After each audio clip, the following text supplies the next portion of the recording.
बिस्मिल्लाहिर्रहमानिर्रहीम बिस्मिल्लाहिर्रहमानिर्रहीम। अभी तक जो बजट मिनी बजट की तफसीलात सामने आई हैं उनमें बेकरी का सामान, उसके बाद मक्खन, देसी घी, इस तरह की बेशुमार चीज़ों पे टैक्स लगा दिया गया है। तो इमरान खान साहब को चाहिए कि वो बर वक्त इक़दामात उठाएं और इस चीज़ को यकीनी बनाएं कि ये टैक्स जो है ये आवाम तक ट्रांसफ़र नहीं होगा, क्योंकि बिलअमूम होता यही है कि टैक्स लगता है मैन्युफैक्चर पे, लेकिन मैन्युफैक्चर चीज़ों को महंगा करके टैक्स ट्रांसफ़र कर देता है एंड बायर, मतलब इस्तेमाल करने वाले पे।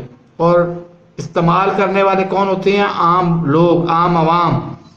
तो इससे आम आवाम को बचाने के लिए बेहतर ये है कि आप पाबंद करें कि टैक्स लगने से ये कीमतें बढ़ाएंगे नहीं, कीमतों को वहीं पे फ्रीज कर दिया जाए।